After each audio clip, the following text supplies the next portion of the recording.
This is Maggie. Today I'm looking at the moon throughout all the signs. The moon is how you emotionally adapt to the world. How what nurtures you. It's well.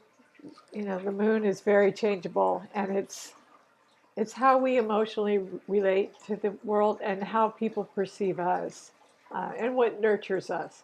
So, beginning with Aries, if you have the moon in Aries. Um, you could be a fighter. You could just kind of, you would be very active and assertive. But yeah, I'm thinking of one particular person has the moon in Aries, and she was a born fighter. So she just would, like if you had a child with the moon in Aries, you could give like a karate class or kickboxing or something like that to get the energy out. Um, Yeah, Moon in Aries would also be very impulsive, would be generous, though. Generous. Yeah, so it would color you original, a leader, wanting to be first, self starter, pioneering, and definitely a rebel. Might have a hard time finishing things. You start things and, you know, may not finish them. But yeah, and impulse control is another thing. But you would relate emotionally in a fiery way. Um, yeah, that would nurture you to like, for instance, I'm thinking of this one Moon and Aries person. She was a stunt person, um, and a fighter. And if she bought a car, it would be red. Aries red, Mars, and yeah. So they would have that fire, no matter if they're all water. Rihanna, I think, has a Aries moon. It's been a while since I did her chart, but yeah. So it would make you extremely independent. Independence would nurture you, um, because it's ruled by Mars. So um, the moon in Taurus is extremely at home. At home in Taurus, it's very sensual. It would love Taurus love to eat, drink, and be merry. They can. I could just see them barbecuing a steak. Or having people over to their beautiful. If not just a beautiful home, they like textures and um, the nice things. They could be a baller. Like just after like material goods, and emotionally security would be very important to you because Taurus rules the second house, and second house is assets. So if you had the moon in Taurus, um, you could well, Taurus is ruled by Venus too, so you could have a beautiful voice, but material assets or getting those right would be very emotionally important to you. And if they weren't, it could make you maybe feel unstable. So you would emotionally crave stability in your financial or your assets or your, yeah, and it's fixed. It's fixed, Taurus. So yeah, and maybe you weren't born with those things, but that would those are security. That's what I'm trying to say. Security would be extremely important to you, and that's the Maslow scale. The Maslow scale is, I forget what they all are. Your basic security needs, home, shelter, food, um, whatever else, and then after those are met, then you can do the philanthropy. But a lot of people, you know, Moon and Taurus, definitely would care about your basic security needs being met, and it's what you value, what you value. Yeah, so Moon and Taurus may strive for to get those things, to make sure everything's secure in their material world. That would make them emotionally feel better if they had their security needs met through assets or their home or working or whatever way. So the moon in the third house is Gemini. Again, very chattery, very talkative. You could have everything in water or fire, but if you have a Gemini moon, you're going to be very adept at communication skills and may have a lot of ideas and talk a lot and just want to be. You would attract a lot of friends, cousins, short trips, but the moon in Gemini, say if a Gemini moon were talking to an Aries moon, it would be, Aries would be, get to the point, what's the point? And Gemini would just be jabber, jabber, jabber, going on and on and on with all these details. And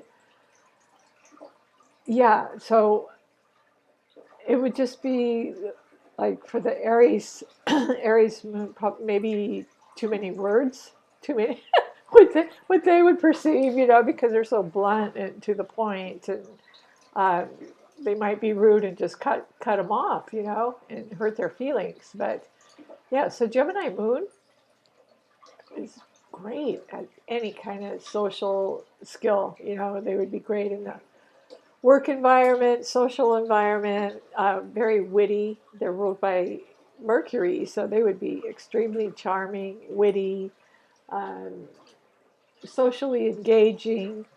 Um, yeah, so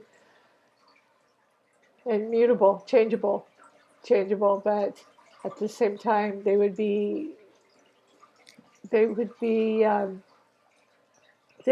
want to engage socially. They would always want someone to talk to, and if not that, then they would be great at electronics or social media or something. But they want to, and they may want to travel as well because the opposition is Sagittarius. So foreign travel may interest them. And of course, yeah, you would look where their Mercury is as well. But what would nurture them is to be listened to, to be listened to. Yes, I have a Moon in Aries person that would always say, "Are you listening? Are you listening? You're not listening," and it's true. Yeah, so they want to be heard. They want to be listened to, and they want to engage in conversation. And they do. They would talk a lot, communicate a lot, be great at any kind of social interaction, and that would nurture them. And if they feel like they're not being listened to, then they wouldn't like that because that's what emotionally feeds them. That's how they emotionally relate to the to the world through their words, through their not just their words, but through communication. Because the ruler is Mercury. Yeah. So excuse me, Uranus, not Uranus, Cancer. If you have the moon in Cancer, um, be very, very. It's a water sign. It's a cardinal water sign. Very sensitive, sweet. They can be very kind, emotional, nurturing. Cancer moon is the born nurturer. Um, the fourth house rules the home. Um, so your feelings, you kind of wear your feelings on your sleeve. You could be, very sensitive, intuitive, maybe a little psychic, but you could always be told, by maybe other signs, you're too sensitive. It's like you really can't stop being who you are. Um, yeah, I have a Cancer moon, so I'm accused of that a lot, being too sensitive. But you are who you are, and So of course they would be nurtured by food. A good meal would be very nurturing to Cancer. So they may talk about food or the home, or their mom. They may be good friends with their mom. Um, they may be patriotic. Sometimes Cancerians are very patriotic, but they would wear their feelings on their sleeve and be extremely sensitive and intuitive, and they can't help it, and they would probably need some time out, to themselves, and they would love to be by the water. I think being by the water would be very, very soothing and calming for them, because the moon changes every couple of days, and that's the ruler of Cancer. So if you have moon in Cancer, you know it can make you a little moody, a little moody and extremely sensitive. And so sometimes you need to go into your shell and just, you know, nurture yourself, and then you can come back out. And you know, so yeah, Moon in Cancer would need that a little bit of solitude and walks by water. Just water would nurture them. Water, home, a good meal, family. Um, because that's the groundedness. That's like the fourth house is on the IC. It's grounded. It's what grounds you. It's what grounds you. So um, Moon in Cancer needs to be grounded. Not not really grounded. Because yeah, say if you have Uranus in Cancer, that's not really grounded. You might end up moving around a lot, and that might be very unstable for you. But anyway, we're just talking about the moon. So the moon is the ruler of Cancer. It belongs in the fourth house. And yeah, so it's at home there. It's at home there. And you just see them out fishing or just walking by the water, walking down the pier. It would make them very happy, I think, to live by water, as well as Pisces and Scorpio. Yes, absolutely. Um, And I think if they're too far from water, they would really miss that, because it just engages their soul. It really does. It feeds their soul. Water, food. We might talk about food a lot. Um, Actually, sun and Cancer, they're always talking about food, which can be good. I mean, yeah, they could do a food network or something. So, but they are cardinal. They are cardinal to have your moon in Cancer. That's a cardinal point on the IC. Moon in Leo is the center of attention. It's fixed fire, so they would be very fiery, um, like the moon in Aries. They would just be, you know, first, or just be sort of a dominant personality. Definitely a dominant personality. A moon in Leo would, as well as moon in Aries, you would, yeah, they would just interject their fire into, let let people know your personality. It would just come out. It would come out. Um, so Moon in Leo is just a star. A leader. Um, yeah, assertive, born leader, very generous, and just full of personality. So a Leo Moon, what would nurture them would be maybe to show off their personality, somehow, through some way, so through some kind of self-expression. And Leo is the heart, so um, yeah, that's why they can be so kind and generous. And yeah, so Moon and Leo people would want to shine, but they would also um, love their inner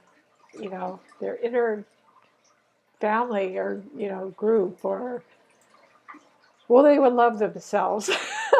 First of all, you have to love yourself before you can love others. So they would definitely love themselves. They are the heart of the zodiac.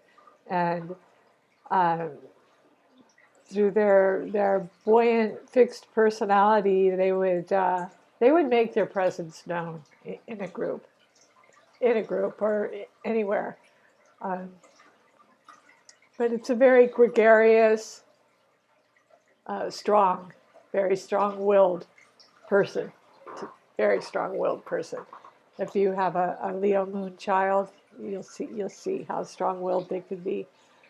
Moon in sixth house, in Virgo is yeah, it's Earth. Yeah, it's Virgo's ruled by Mercury, sixth house of work and health. So, what would nurture you is probably putting your gardening, your gardening, working, organizing, having things in order would be emotionally nurturing to you. Um, Analyzing, attention to detail. But with earth signs, I know a Virgo that she's just obsessed with gardening and just loves to have her hands in the dirt all the time. But at the same time, she has so many other skills as well, in the health field and analytical and detailed. But what nurtures her is the gardening, you know, landscaping, just yeah. So Moon in Virgo is great for for working. And so you would present as someone who is organized and could get things done and sort of stable, responsible, yeah, good worker, fixed, fixed, but very analytical as well. Very analytical as well. So very focused on detail. Detail. If you had your moon, and that can help you. That can help. Your moon can help you. You know, all of them can help you. Your moon, your sun, and your ascendant. That's so. Organization would probably nurture you. You know, organization or earthiness, and that would be totally foreign to some other signs. So moving on to the seventh sign into Libra, definitely it's the air, cardinal air. Very, again, it's ruled by Saturn and it's on an angle, and Venus.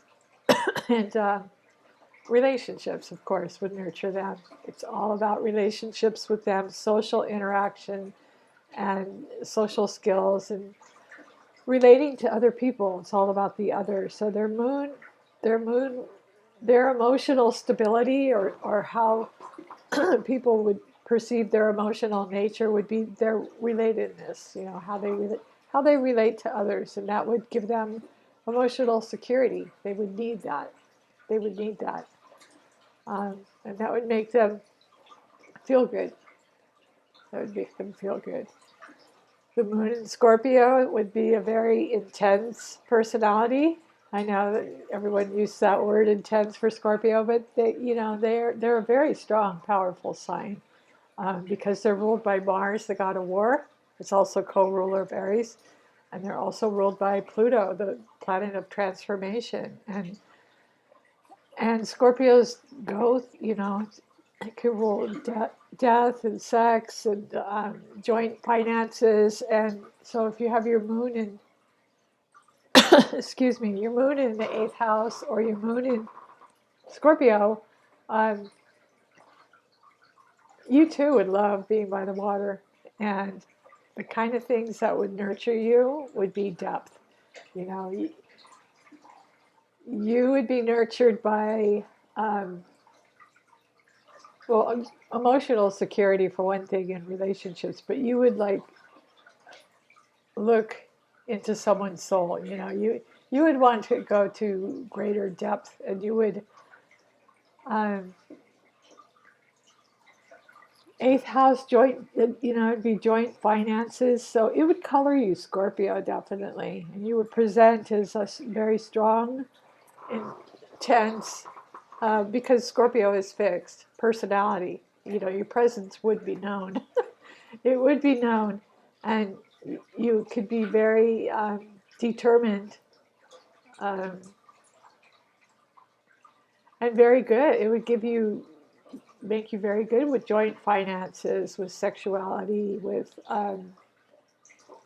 just determination to get things done. And whatever, let's say, whatever you're engaged in, Scorpios are entirely passionate about it. I mean, it's not always just sex and money, joint finances. It's anything that they're really, really engaged in. They do it with such intensity, which is probably the Mars, that they have incredible drive, just incredible drive to go to great depths, and they love mystery.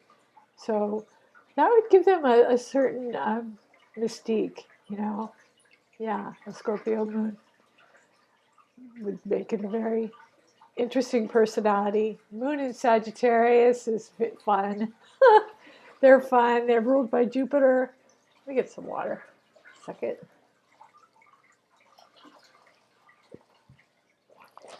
They're ruled by Jupiter. Yeah, they're fire. They're immutable fire. The opposition would be Gemini. So what would nurture Sagittarius is having fun, um, and how you would perceive them emotionally, how they engage emotionally in the world. What nurtures them would be adventure, just forward thinking, visionary, um, not always theology, philosophy, ideal intelligence, higher intelligence, and especially travel for any kind of foreign culture. They may travel a lot, but they may have a buoyant, gregarious personality, and the moon in fire could make them impulsive, and fiery. I mean, all three fire signs can be rather loud if they lose their temper. They can be very assertive too, all three of them. But with Sagittarius moon, it would give you a lot more assertiveness and make you more of a visionary, and you would love traveling. That would nurture you. Higher learning, adventures, whether you're impulsive or not, the moon in the ninth house, you would definitely, if it were in the ninth house or in Sagittarius, travel would definitely interest you. Or learning, you could just read a lot, Also publishing, law, any kind of law, copyright law. So moving on, the moon. If you have the moon on the MC, you probably know what you're going to do in your career. I mean, you would have a step up on a lot of everyone else, because you would emotionally, it would nurture you to know what to do in this world, or how you're seen in the public eye, or maybe what to do for a career.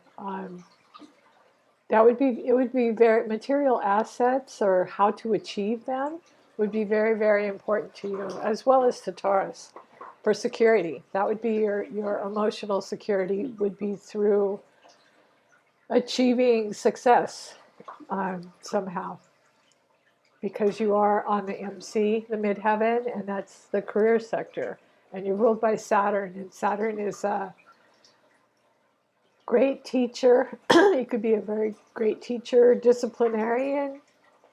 Saturn is also the father. So the moon in Capricorn would give you some groundedness and common sense, and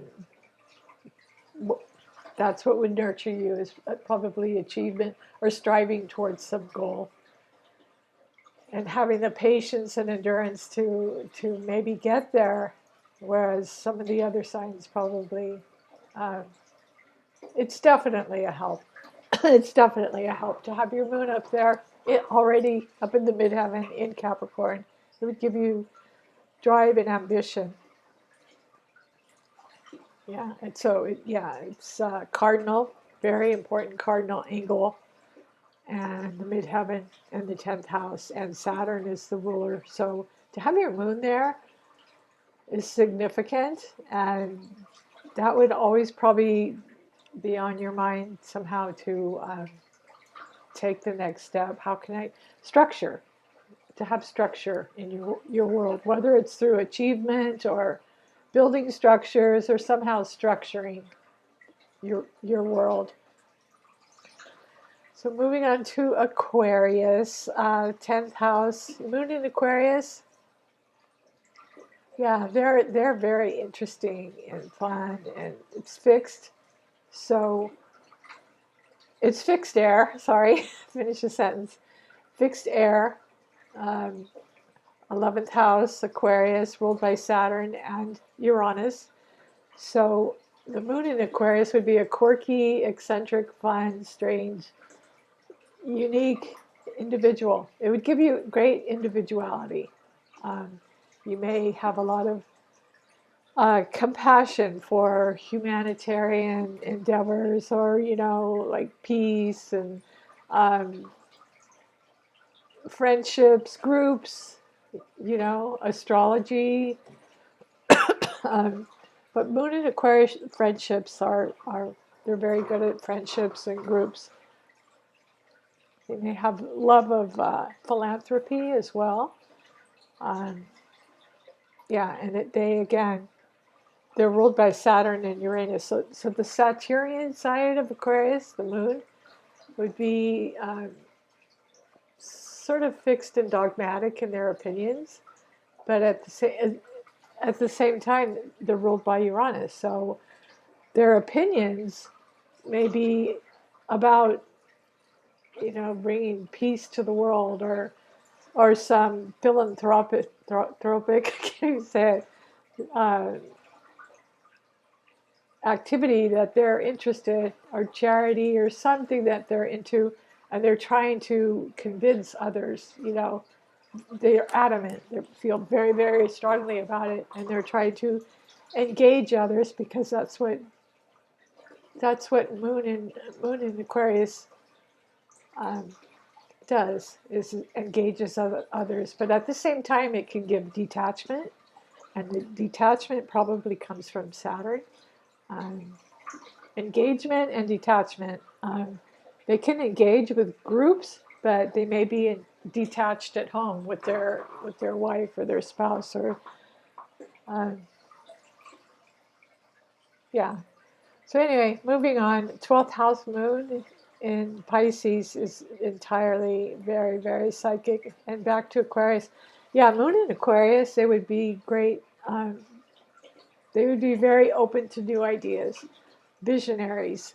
They would be visionaries, because Uranus is very, very receptive. And so they would excel in any kind of mental ability. I mean, the higher octaves of mental ability, they would be able to see. They would be great visionaries, and they would be open-minded, extremely open-minded to everything. Um, yeah, I love this picture of, I don't know, I just did someone's chart. I think she was an Aquarian, or she had something in Aquarius, but it was really cool. She had like a third eye. She was a model, I think, but she had a third eye painted on her forehead. That would be Moon in Aquarius. Yeah, so Moon in Pisces is extremely, extremely sensitive, psychic, intuitive, maybe a little clairvoyant. It could give mediumistic abilities. Um, it's ruled by Neptune. So your moon in Pisces is sort of like the moon in Cancer. Um, and the moon in Scorpio. All three water signs are very, very sensitive, and they need to go within sometimes. And if they're hurt, it really, really wounds them and hurts. Um, yeah, and some people don't understand that. Um, so with Pisces, it's just like a universal love they have for everyone. The moon in Pisces would probably adapt it. Well, for one thing, they would emotionally relate to water. They would crave to be by the water. They would probably be naturally inclined to either listen to music or be writing poetry or some fashion. Think of Rihanna, some kind of imaginative illusion, fantasy world that they create, and but at the same time, they would be like a psychic sponge. They would be able to see into other people, just through their intuition alone. Extremely intuitive, sensitive, and psychic, but at the same time, they would be like a psychic sponge. And so they would need to isolate a little bit and within themselves to, because they need that. They would need that to sort of meditate and then be able to come back and share, share with the world again. But like going into a party or something, a Pisces moon would vibe out the situation and maybe find their own little corner, just like, like their own little booth in the corner. They would, they would need that. Yeah. So anyway, I hope you enjoyed this. I think I'm going to go through the different signs. The next one will be Mercury, where your Mercury is. If you like these videos, please like, subscribe, and share. And if you would like your chart done, um, I'm charging $45 per chart at this time. So just email me, let me know, and thank you.